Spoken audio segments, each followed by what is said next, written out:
할렐루야. 선물을 주고받는 것은 참 귀한 일이에요. 그죠? 여러분, 내가 선물을 전할 때 어떤 마음으로 전하는가, 이게 참 중요하죠. 감사함으로, 고마움으로 전할 때 이것은 귀한 선물이 됩니다. 그런데 그것이 아니고 나쁜 마음을 품고 선물을 전할 수도 있죠. 그것은 뭐라고 얘기합니까? 나쁜 마음으로 전할 때, 뭔가 바라는 것을 가지고 전할 때, 뇌물. 그 선물이라고 하지 않고 뇌물이라고 하잖아요. 근데 줄 때는 뭐라고 얘기합니까? 이거 선물이에요. 아무 부담 갖지 마세요. 이렇게 하면서 뇌물을 주는 경우들이 있습니다. 오늘 우리가 읽은 말씀에 선물에 관한 이야기를 하고 있습니다. 선물에 관한 이야기를 하시는데 하나님께서 우리에게 선물을 주신다라고 하는 거예요. 여러분, 이 선물을 기쁨으로 받는 하나님의 귀한 사람들 다 되기를 주의 이름으로 축원을 드립니다. 선물은 하나님께서 우리에게 주시는 거잖아요. 그러면 주는 사람이 받는 사람에게 우리는 선물을 받을 때 어떤 마음이 있는가 하면 나에게 필요한 것 주었으면 좋겠다. 그런 생각이 있잖아요. 나에게 필요한 것. 근데 주는 사람은 어떤 마음으로 줍니까? 내가 주고 싶은 것 준다 하는 그런 생각이 있기도 합니다. 그런데 하나님께서 우리에게 선물을 주실 때는 어떤 걸 주실까? 나에게, 내가 생각할 때 나에게 필요한 것을 주실까? 아니면 하나님께서 보시고 너에게는 이게 꼭 필요해 라고 하는 것을 주실까? 여러분, 이것을 한번 생각해 보시기를 바랍니다. 하나님께서 여러분에게 어떤 선물을 주시기를 원하십니까? 그런데 하나님께서 주실 때 나의 생각과 다른 선물을 하나님께서 주실 수도 있습니다. 그러면 그때 우리는 어떻게 해야 됩니까? 하나님, 이거 말고요, 저에게는 이게 필요치 않은데요? 이렇게 말하는 것이 아니라 하나님 감사합니다 하고 그것을 받아서 그것으로 주님의 교회를 위하여 열심히 섬기는 하나님의 귀한 사람들 다 되기를 주의 이름으로 축원을 드립니다. 우리가 지난주에 말씀을 나눌 때 성령의 은사에 대하여 이제 시작하는 것, 그것에 대하여 우리가 말씀을 이제 막 나눴고요. 은사와 또 무엇? 직분, 그 다음에 또 사역에 대한 말씀을 잠깐 지난주에도 나누기도 했는데, 그리고 조금 전에 제가 작은 종이를 나누어 드렸잖아요. 그 가운데 은사와 직분과 또 사역에 대한 내용들이 담겨 있는 것을 우리들이 봅니다. 근데 여러분, 하나님께서는 우리에게 은사를 주시고 또 직분을 주시고 또 그것을 이루어지게 하시는데 무엇을 위하여 그렇게 하시는가 하면 하나님께 영광 올려드리기 위하여 하나님께서 이 일을 하심을 믿으시기를 바랍니다. 그리고 또 하나, 사도 바울은 뭐라고 표현하는가 하면 우리를 유익하게 하기 위함이다 라고 말씀을 합니다. 무엇을 하기 위함이다? 유익하게 하기 위함이다. 여러분, 유익함을 받는 하나님의 사람 다 되기를 주의 이름으로 축원을 드립니다. 근데 여러분, 우리가 한 가지 살펴보아야 할 것이 있습니다. 그게 뭔가 하면 은사가 있고 직분이 있고 사역이 있잖아요. 이 은사는 하나님께서 우리에게 주시는 선물. 은사가 뭐라고요? 선물이에요, 선물. 여러분, 이것을 마음에 담고 잊지 마시기를 바랍니다. 그런데 이 직분에 대해서 우리가 조금 설명이 좀 필요한데, 이 직분을 개역개정 성경, 우리가 지금 보고 있는 이 성경이에요. 이 성경은 개역개정 성경이고, 이전에 보던 성경은 개역 한글판 성경입니다. 거기에는 이 직분이라는 단어를 직분이라고 번역을 했는데 원래 헬라어에는 뭐라고 되어 있는가 하면 디아코니아라고 되어 있습니다. 뭐라고 되어 있다고요? 디아코니아. 이 디아코니아라는 이 단어가 원래 어떤 의미가 있는가라고 하는 것을 우리가 아는 것은 참 중요합니다. 그래서 이것이 어떤 의미가 있는가 하면 종이 주인의 밥상을 잘 차려놓고 주인이 밥을 다 잘 먹기까지 옆에 서 있는 것, 그리고 그러면서 시종 드는 것, 이것을 디아코니아라고 이야기를 합니다. 그리고 또 어떤 의미가 있는가 하면 먼지를 막 뒤집어 쓰면서 다른 사람들을 섬기는 것, 봉사하는 것, 이것을 디아코니아라고 그렇게 이야기를 한단 말이죠. 그래서 낮은 자리에서 봉사하는 것, 이것을 디아코니아라고 이야기를 합니다. 그래서 이 조금 전에 말씀드린 것처럼 개역개정과 개역 한글에서는 직분이라고 번역을 했는데 다른 성경에서는 다른 번역본이에요. 다른 번역본에서는 직분이라고 번역하지 않고 다르게 번역을 하였습니다. 어떻게 번역을 했는가 하면 새번역 성경이 있고요. 그리고 또 가톨릭 성경, 지금 천주교에서 보는 성경이에요. 가톨릭 성경, 그리고 바른 성경이 있습니다. 이 바른 성경은 어디에서 나왔는가 하면 이 개역개정 그리고 개역 한글판은 대한성서공회에서 나왔습니다. 그런데 바른 성경은 어디에서 나왔는가 하면 성경공회라는 것이 우리나라에 있습니다. 지금은 유명무실합니다. 그런데 이 성경공회가 있는데 여기에서 바른 성경을 번역을 했거든요. 근데 이 새번역 성경과 가톨릭 성경 그리고 바른 성경에서는 이 디아코니아를 뭐라고 번역했는가 하면 직무라고 번역을 했습니다. 뭐라고 번역했다고요? 직무. 직분과 직무는 다른 것입니다. 그죠? 직분은 자리를 의미합니다. 어떤 자리. 그런데 직무는 무엇을 의미하는가 하면 그 일을 이야기하는 거죠. 일.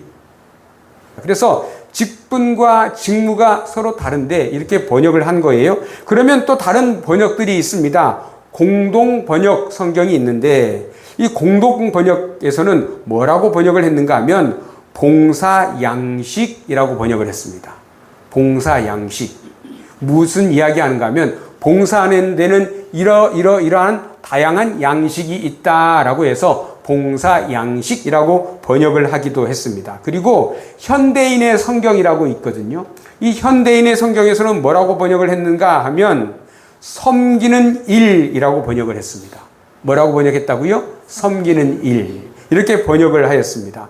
그리고 최근에 번역된 대한성서공회에서 번역된 성경이 있는데 그게 뭔가 하면 새한글 성경인데 여기에서는 뭐라고 번역을 했는가 하면 섬김의 임무라고 번역을 하였습니다. 이렇게 각각 다르게 번역을 했거든요.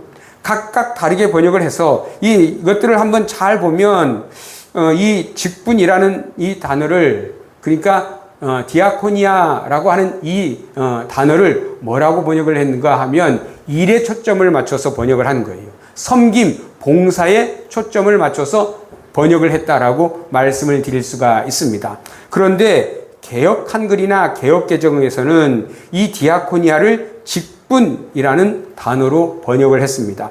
왜 이렇게 번역을 했을까? 왜 이렇게 번역을 했을까? 왜 그랬을까 하고 제가 한번 깊이 생각을 해보았습니다. 이것은 저의 생각이에요. 저의 생각에는 아마 직무에 맞는 직분이 필요했기 때문에 직분이라고 하지 않았을까라고 하는 그러한 생각을 하였습니다. 여러분, 성경에 보면 사도라는 직분이 있고요. 교사, 또 봉사, 다스리는 일, 이것들이 어떤 것은 직분이기도 하지만 어떤 것은 직무이기도 합니다. 그런데 이것들을 다 직분으로 보는 그러한 경향들이 없지 않아 있습니다. 그러나 그렇지 않다. 하나님께서 우리에게 먼저 은사를 주시고 그 다음에 직무를 주셨다. 그리고 그 자리에 맞는 직분을 주셨다라고 하는 것. 그리고 그 일을 이루어지게 하시는 분이 하나님이시다라고 하는 그 사실을 잊지 않는 하나님의 귀한 사람들 다 되시기를 주의 이름으로 축원을 드립니다. 하나님께서 우리에게 은사를 주셨잖아요. 그리고 직분을 주셨습니다. 그리고 그것을 이루게 하시는 분은 하나님이신데 그러면 우리에게 하나님께서 요구하시는 것은 무엇일까 하는 거예요. 여러분에게 은사를 주시고 또 직분이나 직무를 주시고 그것을 이루어지게 하실 때 여러분은 무엇을 해야 할까요? 가만히 있으면 되는가? 그렇지 않고 하나님께서 우리에게 맡기신 그 일에 충성해야 된다, 신실해야 한다라고 성경은 우리에게 말씀을 하고 있습니다. 하나님께서 여러분에게 맡기신 그 일을 여러분 기쁨으로 감사함으로 잘 감당해 나가는 하나님의 귀한 사람들 다 되기를 주의 이름으로 축원을 드립니다. 작은 것에 충성하면 큰 것도 맡기시겠다라고 말씀하신 분이 우리 하나님이심을 여러분 기억하시기를 바랍니다. 나에게 지금 무엇을 맡기셨는가? 하나님께서 일을 맡기실 때는 나에게 은사를 주시고 그 일을 맡기시잖아요. 어떤 경우에는 교회 안에서 직분을 먼저 주는 경우들이 있습니다. 그리고는 그것을 감당하려고 하니까 나에게 능력이 없고 그래서 하나님께 기도하는 거예요. 하나님, 교회에서 나에게 이러한 직분을 주었습니다. 내가 이 일을 감당할 힘이 없습니다. 능력이 없습니다. 라고 하나님께 기도했더니 하나님께서 그것을 감당할 수 있는 능력, 은사를 주시기도 하신다. 여러분, 이것을 기억하시고 언제나 하나님께서 나에게 어떤 일을 맡기시고 어떤 일을 하기를 원하시는가, 그것을 깨닫고 충성된 신실한 하나님의 사람 모두 되기를 주의 이름으로 축원을 드립니다. 그래서 우리는 항상 나 자신을 돌아보고 하나님 앞에 하나님이 기뻐하시는 사람이 되는 하나님의 귀한 사람들 되기를 위하여 노력하는 하나님의 사람들 다 되기를 주의 이름으로 축원을 드립니다. 오늘 우리가 함께 이제 살펴볼 말씀은 무엇인가 하면 은사에 관한 거예요. 무엇에 관한 거라고요? 은사. 은사가 뭐라고 말씀드렸습니까? 선물. 선물. 여러분, 하나님께서 여러분에게 어떤 선물을 주시기를 원하시는지 여러분 오늘 다 살펴보지 못하고요, 이번 주와 다음 주에 나누어서 한번 살펴보려고 합니다. 여러분, 은사, 하나님께서 어떤 것을 주시기를 위하여 말씀하고 계시는가 여러분 한번 살펴보시기를 바랍니다. 여러분 한번 보시면 8절 말씀을 한번 같이 보시죠. 8절에 보니까 뭐라고 말씀하시는가? 어떤 사람에게는 성령으로 말미암아 지혜의 말씀을, 어떤 사람에게는 같은 성령을 따라 지식의 말씀을. 여기 보니까 은사를 말씀하는데 8절에서는 두 가지 은사를 말씀하고 있습니다. 그죠? 무엇을 말씀하시는가 하면 지혜의 말씀의 은사와 지식의 말씀의 은사, 이 두 가지를 말씀하고 있는 것을 봅니다. 근데 여러분, 어떤 사람에게는 이라고 말씀하고 있어요. 어떤 사람에게는 이 은사를 주신다는 거예요. 근데 주실 때 누구로 말미암아 주신다고요? 성령으로 말미암아 주신다. 여러분, 이것을 꼭 기억하시기를 바랍니다. 그래서 이 은사를 뭐라고 이야기하는가 하면 성령의 은사라고 이야기합니다. 성령의 은사. 여러분, 성령의 은사를 받기를 기뻐하는 여러분 되시기를 바랍니다.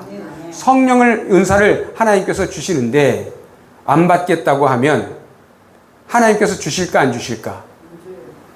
안 줘요. 그죠? 안 줘요. 내가 싫다는데 하나님께서 주시겠어요? 하나님께서 주실 때는 감사함으로, 기쁨으로 받는 하나님의 복되고 복된 사람들 다 되기를 주의 이름으로 축원을 드립니다. 오늘 말씀 가운데 보니까 지혜의 말씀의 은사 말씀을 하고 있는데, 이 지혜의 말씀의 은사란 무엇을 이야기하는가 하면, 이 지혜의 말씀의 은사를 한마디로 얘기하면 복잡한 상황 가운데서 하나님의 뜻대로 행하게 하시는 은사다라고 하는 거예요. 무슨 말인가 하면 이것은 지식을 많이 가지고 있는 것과는 다른 거예요. 어떤 사람은 지식은 많은데 지혜가 없는 사람들이 있잖아요.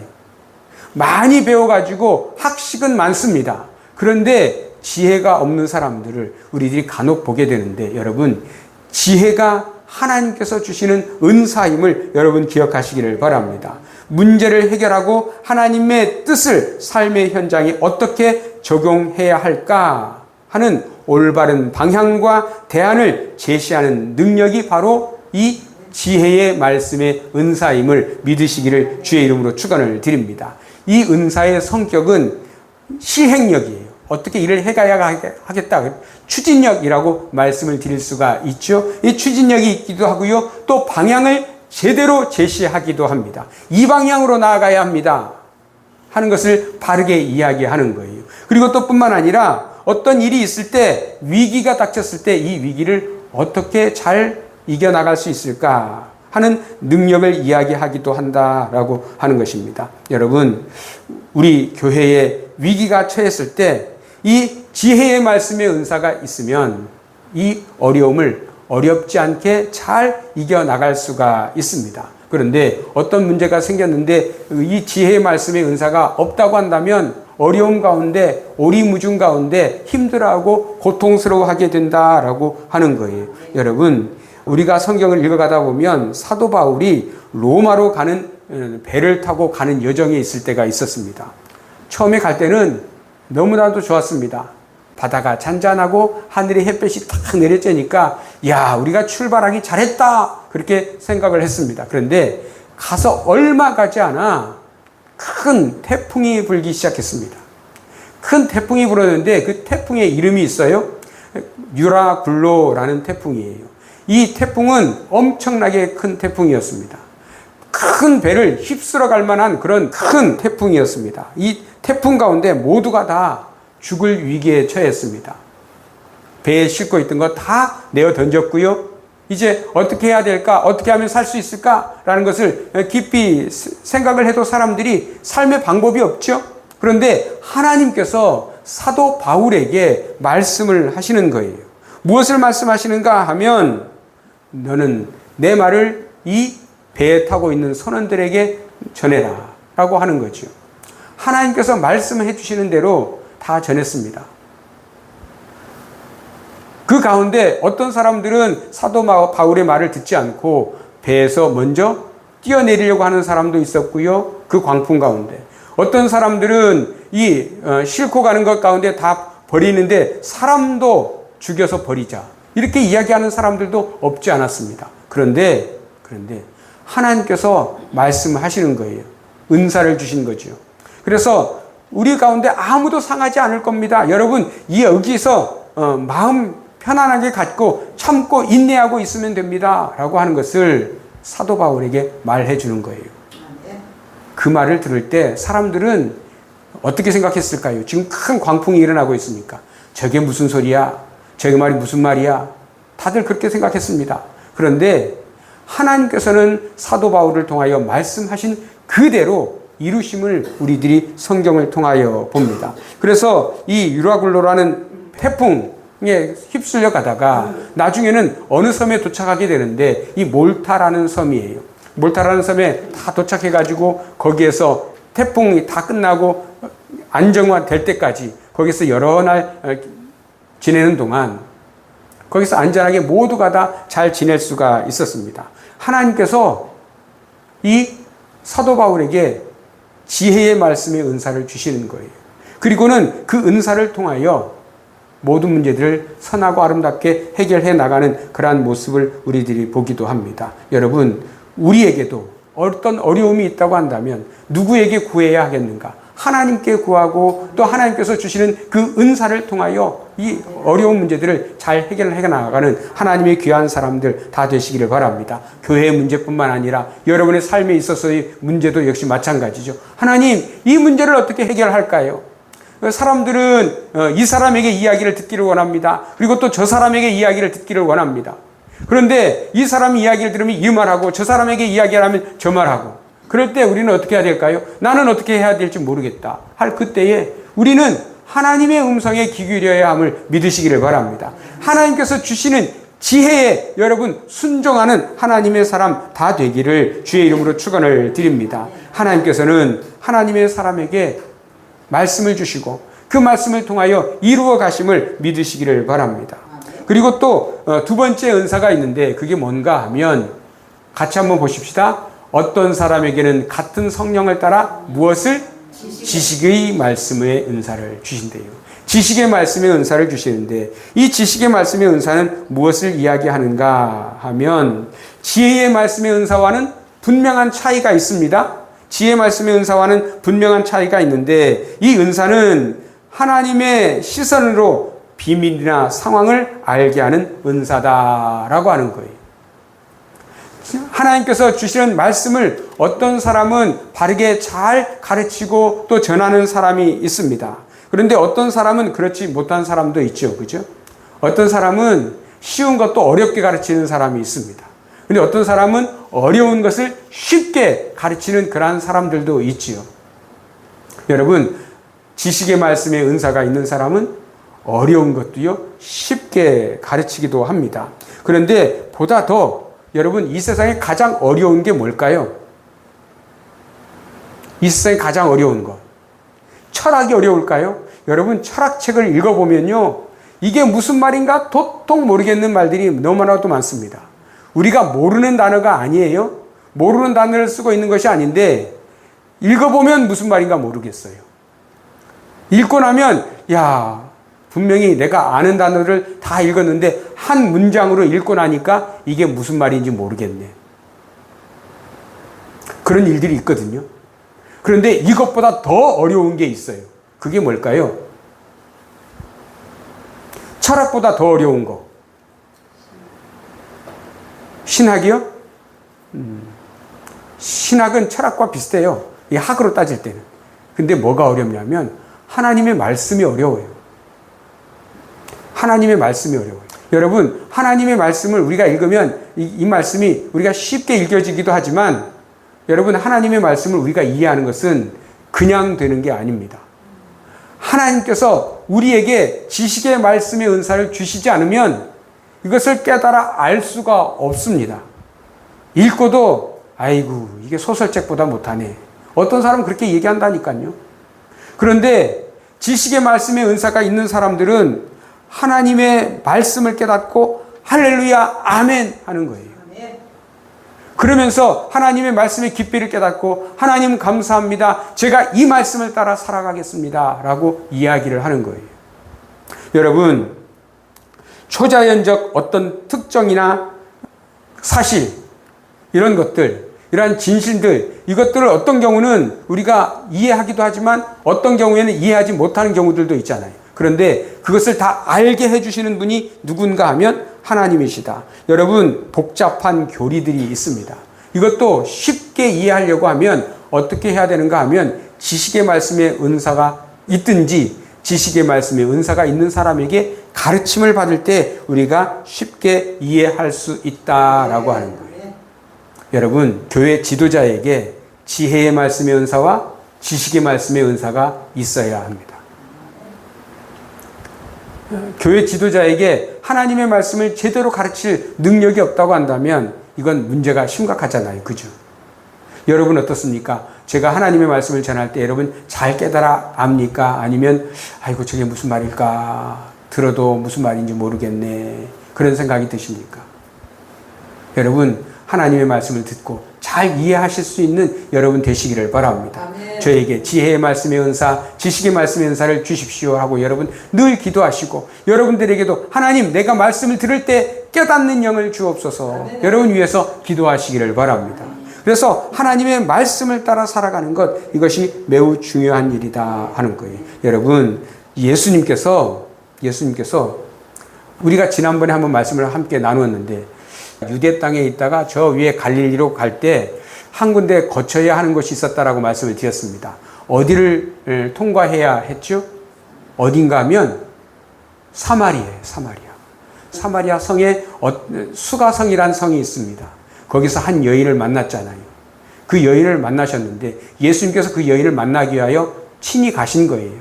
근데 이 여인을 만나셔서 예수님께서 그 여인과 말씀을 나누십니다. 말씀을 나누실 때 그가 지금까지 답답해하고 힘들어하고 고통스러워했던 모든 것을 몇 마디 말씀을 나누면서 그 문제들을 해결하신 것을 우리가 말씀을 통하여 봅니다.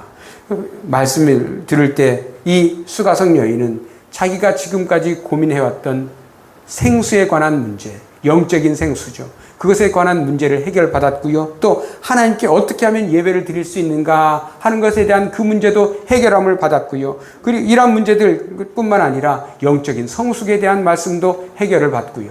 그러자 그가 어떻게 했는가 하면 자기 물동이를 내버려두고 자기 마을로 쫓아 뛰어 들어가서 사람들아 내가 메시아를 만났다 하고 크게 외치는 것을 우리가 성경을 통하여 봅니다. 여러분, 예수님께서 지식의 말씀의 은사를 가지고 사람들에게 가르치니까 사람들이 쉽게 깨달아 아는 거예요. 여러분도 하나님의 말씀을 깨닫고 하나님을 더욱 영화롭게 해드리는 하나님의 귀한 사람들이 다 되기를 주의 이름으로 축원을 드립니다. 여러분, 우리는 하나님의 말씀을 잘 깨달아 아는 것 참 중요합니다. 신앙생활하면서 우리는 벗어나야 하는 게 있어요. 무엇으로부터 벗어나야 할까요? 무지로부터 벗어나야 돼요. 내가 몰라서 그랬습니다. 그래서는 안 됩니다. 여러분, 하나님의 말씀을 바르게 알기를 위해 힘쓰고 애쓰시기를 바랍니다. 네. 여러분, 모르면 그것이 죄가 되지 않는데, 모르기 때문에 내가 죄를 짓게 되는 일들이 많이 있습니다. 모르기 때문에 내가 실수하게 되는 경우들이 많이 있는 거죠. 모르기 때문에 이단에 빠져드는 일들이 있습니다. 하나님의 말씀을 어떤 사람은 잘 안다고 생각합니다. 그런데 어느 순간에 가보면 이단에 빠져 있는 그런 일들이 있잖아요. 왜 그렇습니까? 하나님의 말씀을 제대로 안다고 생각했는데 모르기 때문에 그런 거예요. 여러분, 하나님의 말씀을 알기를 힘쓰는 하나님의 사람들 되시기를 바랍니다. 하나님, 나에게 하나님의 말씀을 깨달아 알도록 지식의 말씀의 은사를 주옵소서. 뭘 주옵소서? 지식의 말씀의 은사를 주옵소서. 여러분, 이것을 구하시기를 주의 이름으로 축원을 드립니다. 그리고 오늘은 또 한 가지 은사에 대해서 더 말씀을 드리겠습니다. 하나는 무엇인가 하면 믿음의 은사예요. 믿음의 은사. 여러분, 믿음도 은사입니다. 믿음도 은사예요. 여러분, 믿음의 은사가 여러분 가운데 모두 있으시기를 주의 이름으로 축원을 드립니다. 여러분, 우리가 성경을 살펴보면 믿음에는 세 가지 종류가 있습니다. 믿음에는 세 가지 종류가 있는데 그 하나는 무엇인가 하면 내가 예수 그리스도를 믿을 때에 구원받는다라고 하는 그 믿음이에요. 이 믿음은 예수님을 영접하는 사람들, 그들 모두에게 주는 하나님의 선물입니다. 예수님을 믿게 되는 것, 이것도 역시 하나님께서 선물로 주시기 때문에 믿게 되는 것인데 에베소서 1장에서 이것에 대하여 하나님께서 선물로 주시는 것이라고 말씀하고 있는 것을 볼 수가 있습니다. 여러분, 그리고 두 번째 이 믿음이 있는데 그게 뭔가 하면 성령의 열매로서 믿음이에요. 성령의 열매로서 믿음이 있습니다. 갈라디아서 5장 22절 23절 말씀을 보면 성령의 열매가 잘 나타나 있는데 그 가운데 무엇을 얘기하고 있는가 하면 충성이 있습니다. 충성이라는 이 단어가 헬라어로 뭔가 하면 피스티스라는 단어입니다. 피스티스라는 단어인데 이 단어가 어떤 의미가 있는가 하면 믿음, 신실함이라는 의미가 있습니다. 그래서 우리가 하나님께서 우리에게 성령의 열매로서 믿음을 주시기도 한다라고 하는 거예요. 이 믿음을 가진 사람들은 성품과 인격에 이 믿음이 나타나기도 하고요. 또 예수 그리스도를 닮아가는 그러한 모습들을 나타내 보이기도 하는 거예요. 여러분, 믿음으로 성장, 성숙해가는 하나님의 귀한 사람들 모두 되기를 주의 이름으로 축원을 드립니다. 그리고 세 번째 믿음이 있는데 이 믿음은 선물로 주시는 믿음, 은사로 주시는 믿음이에요. 은사로 주시는 믿음은 차이가 있습니다. 이것은 무엇을 이야기하는가 하면 불가능을 가능으로 바라보는 영적인 시야를 말합니다. 다른 사람들은 아이고 그거 안 됩니다. 그거 못합니다. 라고 다 이야기를 하는 거예요. 그런데 이 영적인 시야가 열린 사람은 뭐라고 이야기하는가 하면 다른 사람들이 다 안 된다고 할 때 된다고 이야기하는 거예요. 된다고. 여러분 안 된다고 이야기하는 사람이 아니라 된다고 이야기하는 사람이 되시기를 바랍니다. 그러려고 하면 어떻게 해야 되느냐 하면 영적인 시야가 열려야 되는데 영적인 시야가 열리려고 하면 믿음의 은사를 받은 사람이어야 한다라고 하는 그 사실을 여러분 믿으시기를 바랍니다. 이스라엘 사람들이 광야 생활을 했잖아요. 이제 가나안에 들어가야 합니다.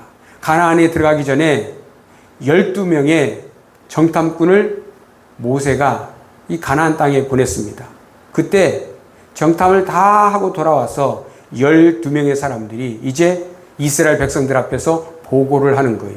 그 가운데 10명의 사람들은 뭐라고 얘기하는가 하면 그 땅 참 아름답고 좋습디다. 그곳에서 나는 열매들은 엄청나게 크고 너무나도 좋습디다. 그런데 문제가 있습니다. 그곳 사람들은 너무나도 큽니다. 우리는 그들과 싸우면 이길 수가 없습니다. 그렇게 얘기하는 거예요. 10명의 사람들이. 우리는 거기 들어가면 그들에게 우리는 큰일 납니다. 들어가려고 생각도 하지 말아야 됩니다. 그런 말들을 하는 거예요. 그런데 두 사람은 그렇게 얘기하지 않아요. 누군가 하면 갈렙과 여호수아와 갈렙은 다른 말을 하는 거예요. 뭐라고 얘기하는가 하면 아닙니다. 하나님께서 그들을 우리에게 주셨습니다. 그들은 우리의 먹이입니다. 그들은 우리의 밥입니다. 라고 그렇게 이야기를 하는 거예요. 다른 사람들은 다 안 된다고 하는데 여호수아와 갈렙은 영적인 시야가 열린 거지요. 믿음의 은사가 있는 거예요. 그래서 안 된다고 말하는 것을 그들은 된다라고 이야기하는 것입니다. 여러분, 민수기 14장 9절 말씀을 같이 한번 읽어봅시다. 민수기 14장 9절 같이 읽습니다. 시작. 그 땅 백성을 두려워하지 말라. 그들은 우리의 먹이라. 그들의 보호자는 그들에게서 떠났고 여호와는 우리와 함께 하시느니라. 아멘. 여러분, 여기 보니까 뭐라고 말합니까? 그 땅 백성을 뭐 하지 말라? 두려워하지 말라. 두려워하지 말라. 그들은 거인이에요, 거인. 안악자손이죠, 안악자손. 거인족들이거든요.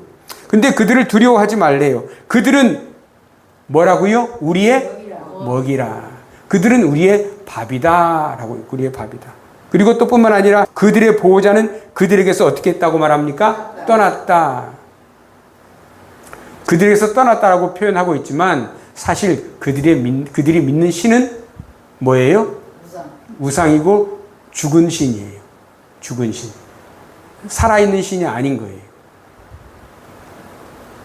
그리고 하나님에 대해서는 뭐라고 이야기합니까? 여호와는 우리와 함께 하시느니라. 하나님은 우리와 함께 하시느니라. 여러분, 여러분에게도 이 믿음이 있으시기를 바랍니다. 하나님은 누구와 함께 하신다? 우리와 함께 하신다. 하나님은 나와 함께 하신다. 여러분, 이 믿음으로 하나님을 영화롭게, 하나님을 기쁘시게 드리는 믿음의 사람들 모두 되기를 주의 이름으로 축원을 드립니다. 제가 얼마 전에 잘 아는 목사님, 그분의 그 메시지를 한번 보게 됐어요. 그 메시지에 뭐라고 되어 있는가 하면 고난의 땅에서 소망을 바라보다 라고 이야기하는 거예요. 고난에 우리가 소망을 바라보아야 하는 처지에 있을 때가 고난이 있을 때잖아요. 여러분, 지금 여러분의 상황은 어떻습니까? 고난 가운데 있습니까? 아니면 평탄한 가운데 있습니까? 마음의 기쁨 가운데 있습니까? 여러분, 어떤 상황에 있든 여러분 소망이 있으시기를 바랍니다. 소망으로 하나님을 영화롭게 드리는 하나님의 귀한 사람들 다 되시기를 바랍니다. 그러기 위해서는 믿음의 은사가 있어야 되는 거죠. 믿음의 은사가. 그래서 하나님께 구해야 되는 거예요. 하나님, 나에게도 이 은사를 주옵소서. 나에게도 이 은사를 주옵소서. 어떤 은사예요? 믿음의 은사 주옵소서. 여러분, 이것을 위해 구하는 하나님의 귀한 사람들 다 되기를 주의 이름으로 축원을 드립니다. 믿음의 은사가 있는 사람들이 믿음으로 살아가는 거예요. 여러분, 구원받을 만한 믿음만 있는 사람은 구원받는 것으로 그칩니다. 그런데 이 믿음의 은사가 있는 사람은 더 많은 것을 믿음으로 행하며 하나님을 영화롭게 해드림을 여러분 믿으시기를 바랍니다. 여러분에게는 지금 어떤 믿음이 있습니까? 하나님 기뻐하시는 믿음으로 하나님을 잘 섬겨드리는 하나님의 사람, 주님의 교회를 든든히 세워가는 하나님의 사람 모두 되기를 주의 이름으로 축원을 드립니다. 우리는 믿음이 굳건하게 세워져야 돼요. 그죠?